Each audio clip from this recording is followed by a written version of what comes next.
My name is Shaniqua Johnson of the St. Louis Johnsons. Your family owned my great-great-grandmother and father for 12 years. You owe me money.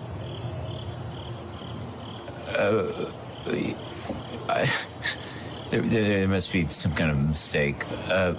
Can we just talk about this outside? There ain't been no mistake. Okay. Now, imagine if the descendants of enslavers were personally responsible for providing Black Americans with reparations. Well, that's exactly what happens in this provocative episode of the hit series Atlanta, Donald Glover's brainchild. Now, while the big payback may not happen anytime soon, the show does cast a light on how white Americans might come to terms with the lingering effects of slavery. There's so much to talk about, so let's get into it. And I couldn't think of anybody better to join me for this conversation than the amazing Tim Wise. He's an anti-racism educator and author of Dispatches from the Race War. I literally thought about him while I was watching this episode. And Dr. Jason Johnson, MSNBC political contributor, host of the podcast, A Word with Jason Johnson on Slate, and my personal nemesis. Thank you, Jason, for being here.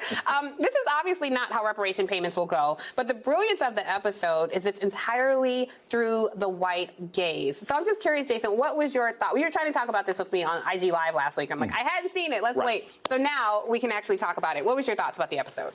My first thought is this is how white people see it, and that's what was so interesting. Yeah. Like the massive resistance to reparations is because individual white folks think that a Shaniqua, which is a perfect name because that's the generic name for aggressive Black person, is going to come to their house and say, you've got to give me money. That is not how reparations work. That is not how reparations work in different states and different cities, Evanston, California, places where they've entertained it. But that is how white people envision it. They always see slavery in terms, just like racism in general, in terms of individual action and individual guilt as opposed to collective and societal guilt. And I thought this was a really hilarious way to sort of talk about that issue. It was really, hilarious. There were parts that I literally laughed out loud. I want to play a clip just so our audience can see. For my producers, this is the first thought, and it's basically people are dealing with the fallout and trying to figure out how to deal with it. So take a listen to this, and I'll come to you, Tim, on the other side. It's cleared the way for personal litigation now. They can just look you up and force you to pay.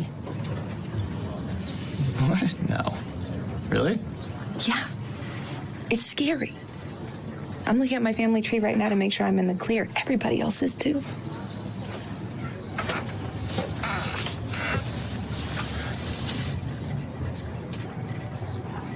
Lucky them. Not a care in the world.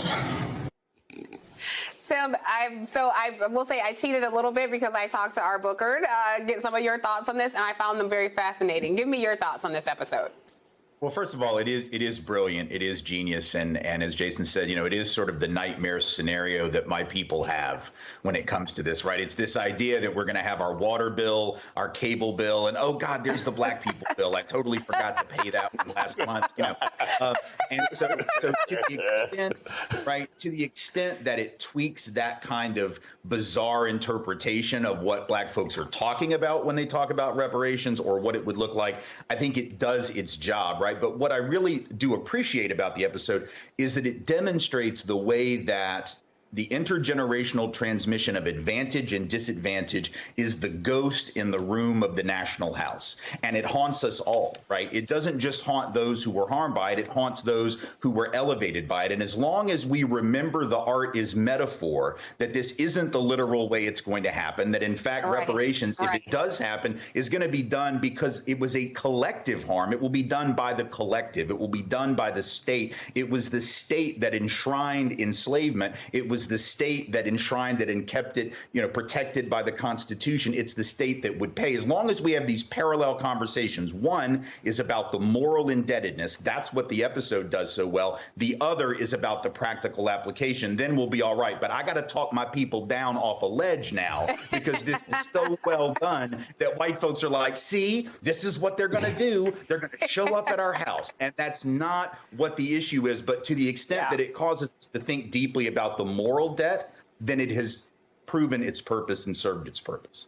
That you put it perfectly, Tim. And you know, there was a scene actually in Atlanta where they have that conversation, and you know, there are the two white men talking about it. And you know, I will admit, I felt some sympathy for the main character. Don't judge me, Jason. I saw that look. I did feel a little bit of sympathy in the beginning, and then the scene where they talk about it was so powerful. So Jason, take a look at this scene while you're judging, and then we'll talk about it on the other side. We were treating slavery as if it were a mystery buried in the past, something to investigate if we chose to. To them,